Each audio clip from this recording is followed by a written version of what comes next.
So రేపటితో BRS party 25 సంవత్సరాలు పూర్తి చేసుకుని 26వ వసంతంలోకి వెళ్ళబోతోంది. సో బీఆర్ఎస్ పార్టీ భవిష్యత్ కార్యాచరణ ఎలా ఉండనుంది? Good evening Rajani Srivas.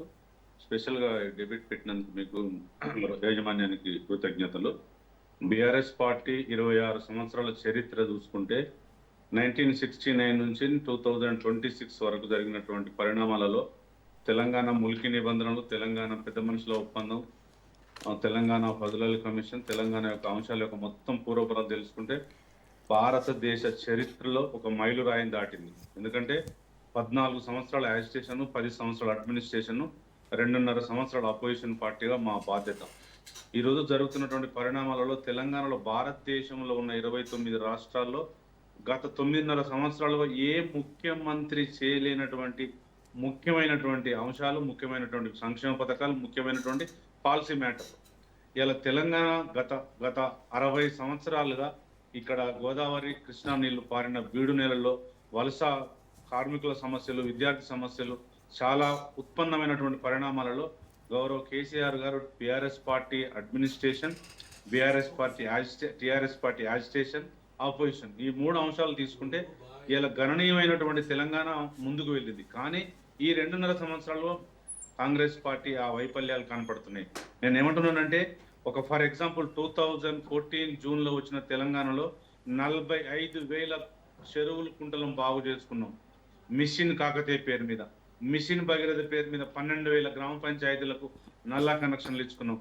అట్లాంటి సంక్షేమ పథకాలు ఇవాళ 16 లక్షల కుటుంబాలకు కళ్యాణ లక్ష్మి ఇచ్చుకున్నాం, 11 లక్షల కుటుంబాలకు షాదీ ముబారక్ ఇచ్చుకున్నాం.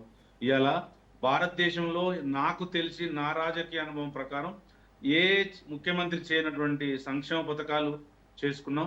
కాకపోతే కొంత పర్సంటేజ్గా ఓడిపోయింది. నేను ఏమంటున్నానంటే, ప్రజలకు మేలు చేస్తే ఈ రోజు కాకపోతే రేపు భవిష్యత్తు ఉంటుంది, పార్టీలకు మనగడ ఉంటుంది. 60-70 సంవత్సరాల కాంగ్రెస్ పార్టీ పాలన దేశంలో హరిజనులు బయట వేసుకున్నారు.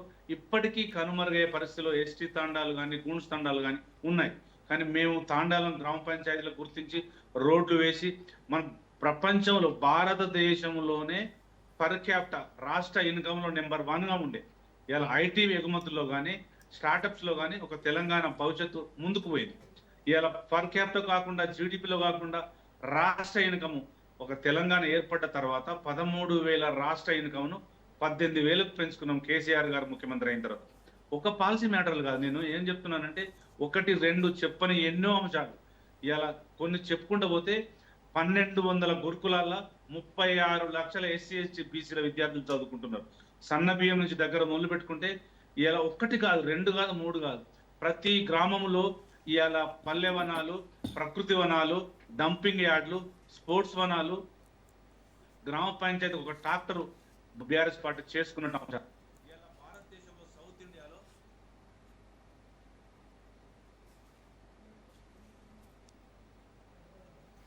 చెప్పండి వెంకటేశ్వర్ గారు. ఏ ముఖ్యమంత్రి తీసుకోలేని పాలసీ మ్యాటర్లు తీసుకొని ఇలా కనెక్టివిటీ రోడ్లు కానీ, ఇలా భూగర్భ జలాలు కానీ, 18 లక్షల కరెంట్ మోటార్లు ఉండే ఇలా 11 లక్షలకు పడిపోయినాయి. అంటే కాళేశ్వరం ప్రాజెక్టు మీద కానీ, బస్వాపూర్ మీద కానీ, దేవాదుల మీద కానీ, లోవర్ మేనేర్ కానీ, పాలమూరు రంగారెడ్డి కానీ ఆ వాటర్ తీసుకొచ్చుకున్నాం. దాని తర్వాత కరెంటు 7,000 మెగావాట్ ఉన్న కరెంటును 24,000 ఉత్పత్తికి 24,000 కోట్లకు మనం ఉత్పత్తిని తీసుకువెళ్ళాం. ఇలా యాదాద్రి పవర్ ప్లాంట్ కానీ, భద్రాద్రి పవర్ ప్లాంట్ కానీ, ఇలా జైపూర్ పవర్ ప్లాంట్ కానీ, కేటీపీసీ కానీ, ఎన్టీపీసీ కానీ, రామగుండం కానీ, వాటర్ సోర్సెస్ నాగార్జున సాగర్, శ్రీశైలంలో కూడా ఉత్పత్తి పెంచుకున్నాం. నేను ఏమంటున్నంటే, అనుకోవడానికి వీలు లేనటువంటి అంశాలను మనం ఇలా దేశంలో తెలంగాణ ముఖ్యమంత్రి కేసీఆర్ గారు మైలురాయిని దాటాడు. ఇలా మళ్ళీ నెక్స్ట్ మొన్నటి జరిగినటువంటి జగిత్యాల జైత్రయాత్ర మొదలు పెట్టుకుంటే రేపు మళ్ళీ పునాదులు వేసుకుంటున్నాం. బీఆర్ఎస్ పార్టీ మళ్ళీ గెలవడం కోసం ప్రజల్లో ఇలా మేలు కొల్పుకున్నారు. ఏమి కోల్పోయినాం రైతులుగా, ఏం కోల్పోయినాం విద్యార్థులుగా, ఏం కోల్పోయినాం కర్షకులుగా, ఏం కోల్పోయినాం యువకుగా అనేది ఇలా వచ్చింది. కాంగ్రెస్ పార్టీ ఇలా చేవెళ్ళ డిక్లరేషన్ కానీ, కామారెడ్డి డిక్లరేషన్ కానీ, వరంగల్ డిక్లరేషన్ కానీ, యూత్ డిక్లరేషన్ కానీ అన్ని ఫెయిల్ అయినటువంటి పరిస్థితులు కనబడుతుంటాయి. ఫర్ ఎగ్జాంపుల్ తీసుకుంటే బీసీ డిక్లరేషన్ మీద కామారెడ్డిలో 20,000 కోట్లు 5 సంవత్సరాలు 1,00,000 కోట్లు ఇస్తామని చెప్పారు. ఇవాళ 1,100 కోట్లు ఇచ్చే పరిస్థితి కనబడడం లేదు. అంటే కాంగ్రెస్ పార్టీ ప్రజలకు ఇచ్చిన హామీలను అన్ని నెరవేర్చలేకుండా పోయింది. మళ్ళీ బీఆర్ఎస్ ప్రభుత్వం రావాలనే ఉద్దేశంలో ప్రజలు చూస్తున్నారు. అదే జరుగుతుంది సోషల్ మీడియా. ఇలా అన్ని ఛానల్లో నేనేమంటున్నానంటే, గవర్నమెంట్ లో ఉన్న ఒక ముఖ్యమంత్రి స్థాయి ఒక మీటింగ్ పెట్టుకుంటే 6 లక్షలు కనపడుతుంది. అదే కేసీఆర్ గారు ప్రెస్ మీట్ చూసుకున్నా, మీటింగ్ చూసుకున్నా అది 25 లక్షలు 30 లక్షలు మనకు కనపడుతుంది. చూడడం నేను ఏమంటున్నానంటే, గొప్పలు చెప్పుకోవడానికి చాలా ఉంటాయి, కానీ ప్రజలకు ఏం మేలు చేసినాం అనే ఇలా మైలురాయిని దాటుతాయి. ప్రజలకు ఏం చేస్తున్నాం అనేది మైలురాయిని దాటుతాయి. ఇలా నేను ఏమంటున్నానంటే, గవర్నమెంట్ అంటే అన్ని గవర్నమెంట్ లో 104 డిపార్ట్మెంట్లు ఉంటే అందులో 76 డిపార్ట్మెంట్లు ఇన్కమ్ ఉన్నాయి ఉంటాయి. అన్ని డిపార్ట్మెంట్ల మేలు చేయకపోవచ్చు, కొన్నిట్లో మనం తక్కువ చేయొచ్చు, దాంతో ఓడిపోవచ్చు.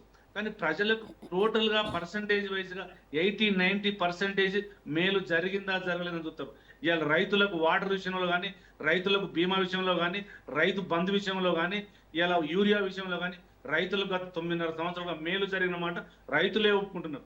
ఒక అంశం 2 అంశాలు కాదు, కొంత మేరకు నేను ఏమంటున్నానంటే, కొన్ని యూనివర్సిటీలలో తప్పు జరిగింది, కొంత ఫండ్స్ ఇవ్వలేకపోయినాం, డిఎస్సి ఒకటి ఇవ్వలేకపోయినాం.